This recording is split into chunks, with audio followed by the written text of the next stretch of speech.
This Cancer season is marked by a rare occurrence. This slice in the sky is bookended by two Capricorn full moons.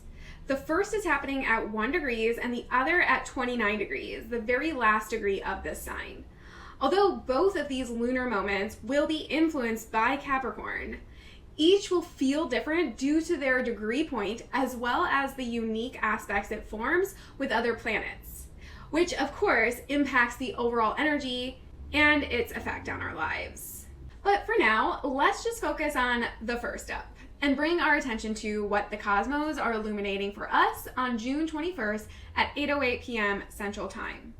In today's video, we'll eavesdrop on the parental dialogue of these archetypal energies, gain a deeper understanding of the Sabian symbols being highlighted by the luminaries, pep talk practical ways to work with this energy, and in case anyone else feels called out by a harsh truth coming to light, I'll tell you an embarrassing story about what these energies already lit up for me, so at least we can foster some camaraderie from all the suffering. Isn't that right? Mwah. Okay, go lay down. And then we'll end with advice from my trusted Starseed Oracle deck. Sound like a plan? Then let's get started. But first, please help me find my tribe and bump me out there by liking this video and introduce yourself in the comments. A serious thank you for backing me up. Now let's get to it.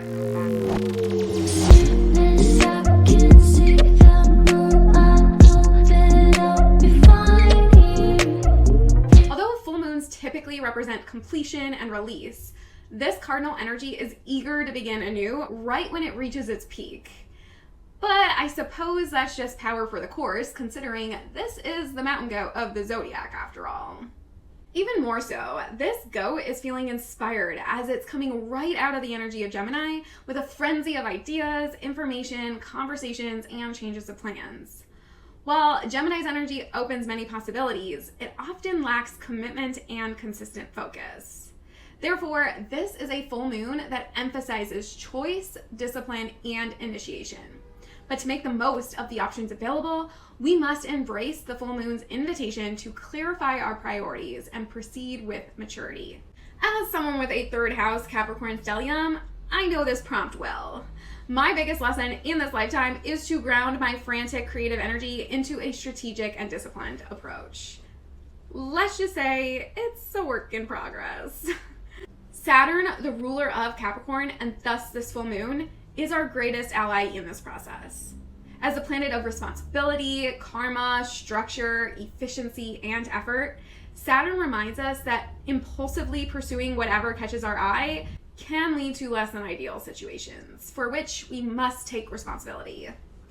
Even if we try to backtrack or avoid accountability, our choices, decisions, actions, and thoughts always leave energetic traces, aka karma. This understanding encourages us to choose wisely, not only for a better experience, but also to avoid the wasted energy and effort required to extricate ourselves from undesirable situations.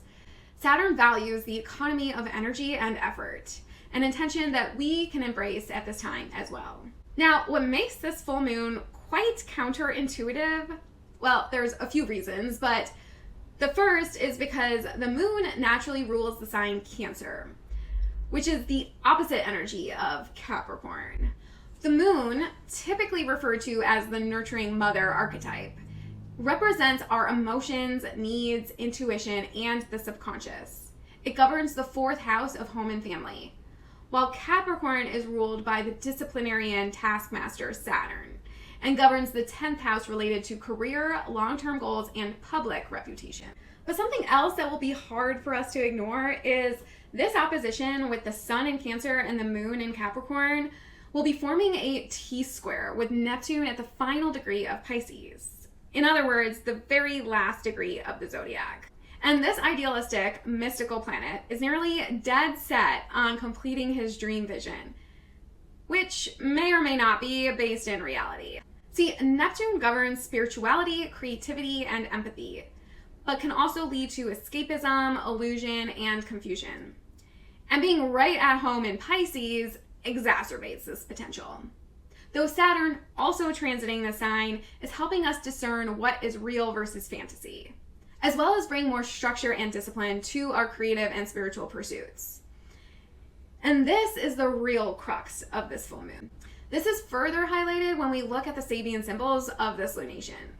Sabian symbols are a set of 360 symbolic images, each corresponding to 1 degree of the zodiac. These symbols are used as a tool for interpretation, providing deeper insight into the themes and energies associated with each specific degree point. So let's start with the moon. The Sabian symbol for Capricorn 1 to 2 degrees is 3 stained glass windows in a Gothic church, 1 damaged by war. This symbol represents themes of beauty, spirituality, resilience, and the lasting impact of conflict and violence on sacred spaces, traditions, and collective consciousness. In both personal and collective context, this symbol invites reflection on how we navigate challenges, preserve our spiritual and cultural heritage, and find beauty and meaning in the face of loss or upheaval.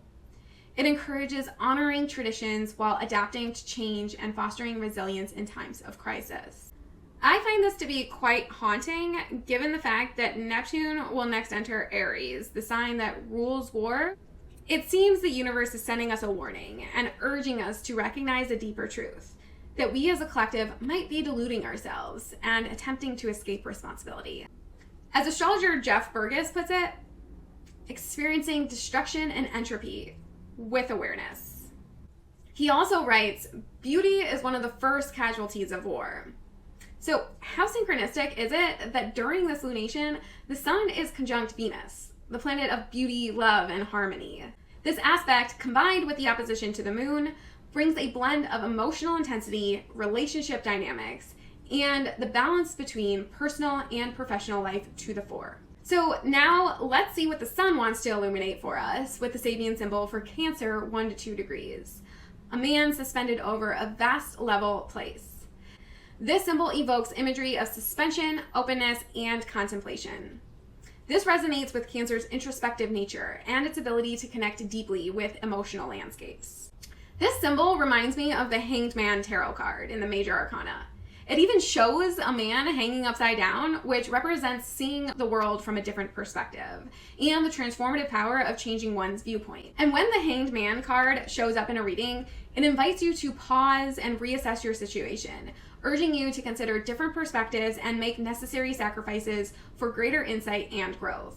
It emphasizes the importance of surrendering to the flow of life and trusting the journey, even when it involves temporary discomfort or uncertainty.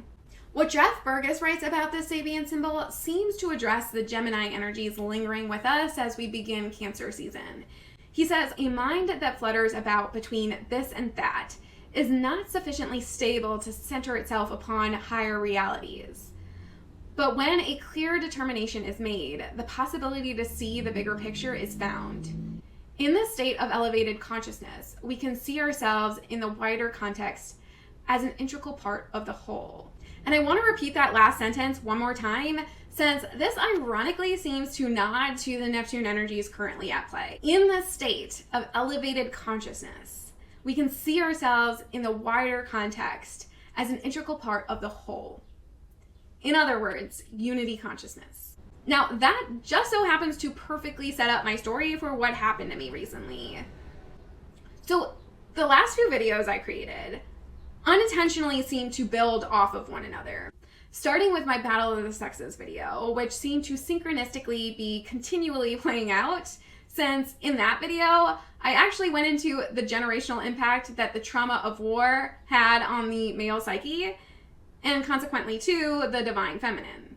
Innocently, the topic was inspired by both Mars and Venus traveling through their own signs during the month of May. But anyway, long story short, that video also addresses the symbolism of the Star of David, which led me down an enormous rabbit hole with numerous other synchronicities involving this sacred geometry, with my last video about Venus and Gemini leading me to draw a connection to the concept of twin flames. But here's when things start to get embarrassing. So this got real personal for me when the Sagittarius full moon created the Star of David aspect in my transit chart. And when I didn't end up winning the lottery, which yes, despite being backed by a lot of research, that was my first delusional thought.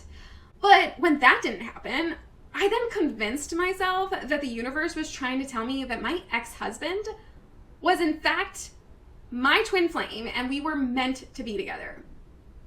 Granted, he has a girlfriend and we haven't even had very much interaction between us two for a number of years now. But recently, our cat passed away, which another irony is that just so happened to be on the Scorpio full moon. But anyway, seeing him for that, along with some other stuff that happened more recently, my mind took me there. So what did I do? I wrote out a very detailed shadow work entry that exposed all of my toxic coping mechanisms that stemmed back to childhood and living most of my life with undiagnosed ADHD and the regret I felt for how it impacted our relationship. So I sat next to him, bawling my eyes out as I read this to him, which ended with a confession of how I want to get back together and try again. He then, obviously shocked by this seemingly out of the blue confession, didn't know how to respond other than needing time to process.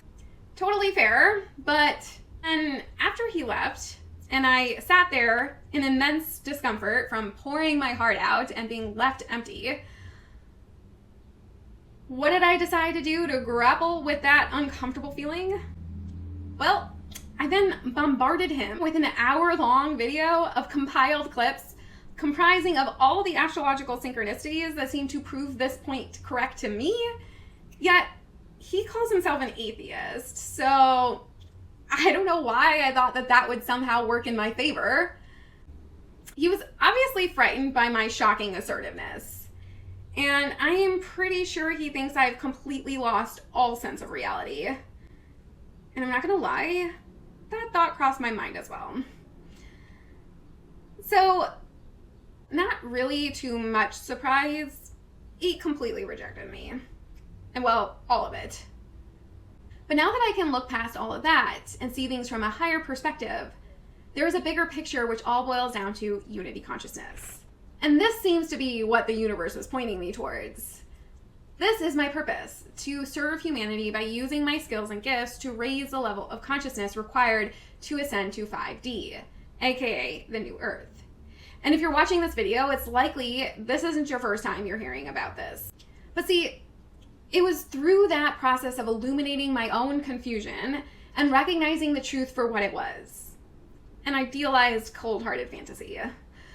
I now know how I need to better focus my efforts, restructuring my business and content to focus more on the services I have to offer, like Reiki, yoga, and guided meditations, to assist those who actually want to heal and align with these higher frequencies. Of course, I will continue to work with the energies of the cosmos to assist in aligning with my work.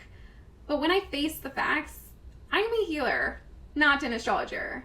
So make sure that you subscribe if that is of interest to you.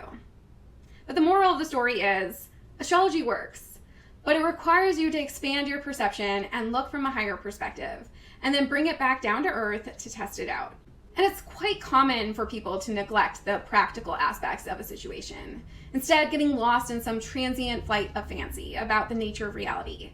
But this tendency often results in disappointment and the subsequent feelings of failure and helplessness.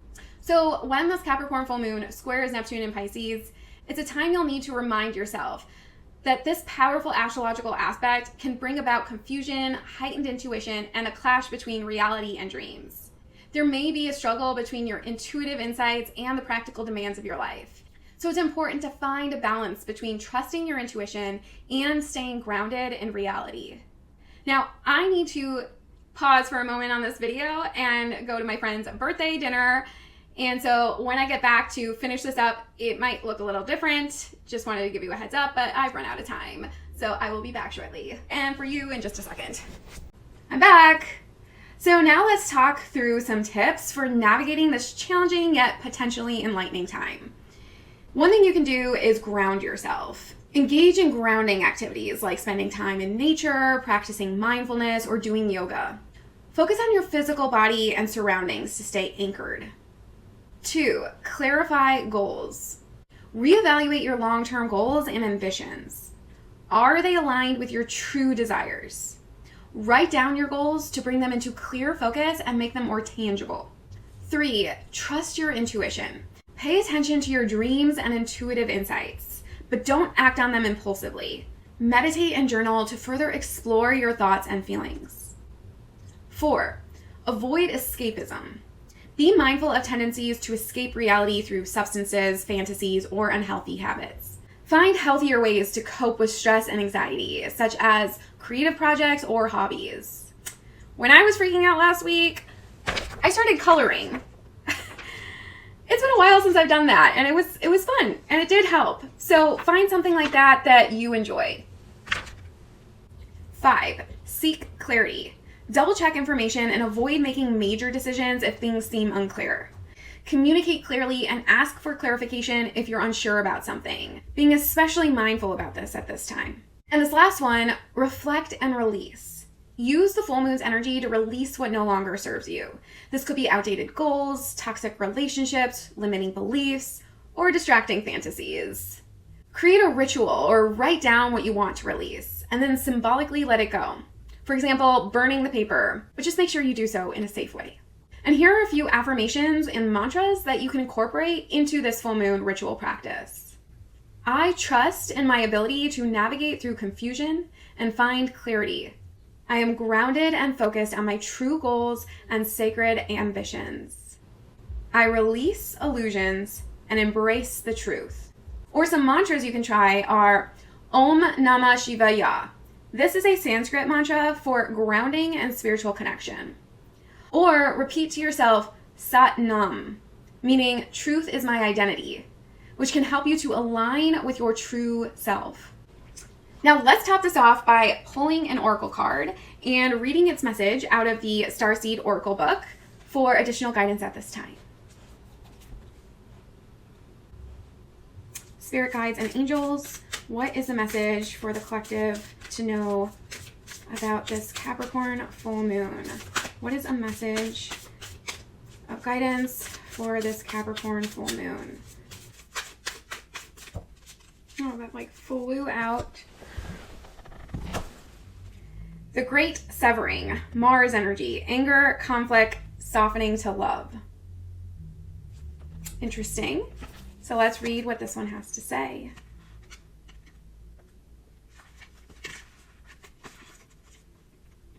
This is a shadow card, one that may feel confrontational. Don't be afraid. It's here to bring to the surface anything that's standing in the way of letting love in. The warring planet of Mars is our constant reminder that it is important to soften, forgive, and find our way back to love. There are many things in the human experience that make it difficult for our heart and soul to stay open to that never-ending source of love. We're all wounded, and our unconscious wounds inflict wounds on others. It can feel like a never-ending dance we can never escape. If we aren't careful, before long, we'll see the world as a scary, dangerous place where fear and anxiety roam free.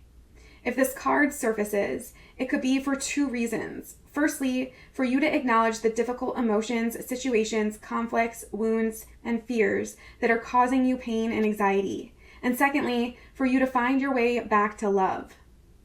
When we're hurt, it's normal to close off our heart to the world, to let the painful experience confirm the agony of separation in earthly life. Soften and find your way back to love anyway. When fear, anxiety, and paranoia paralyze you, it's normal to want to hide away from others and the world.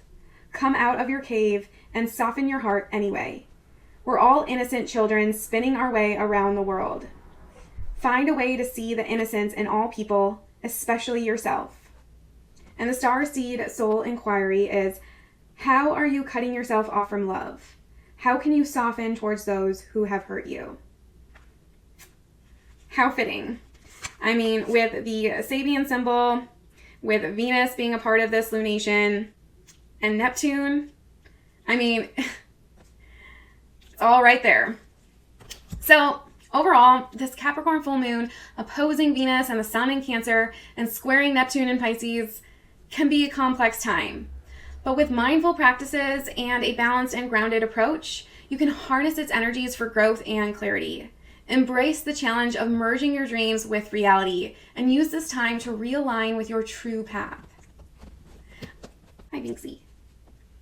Well, I hope you found this video helpful. If so, please like it and consider subscribing to my channel. I appreciate you watching and courageously leading the pack to a better future. Until next time, shine bright, star siblings. Namaste.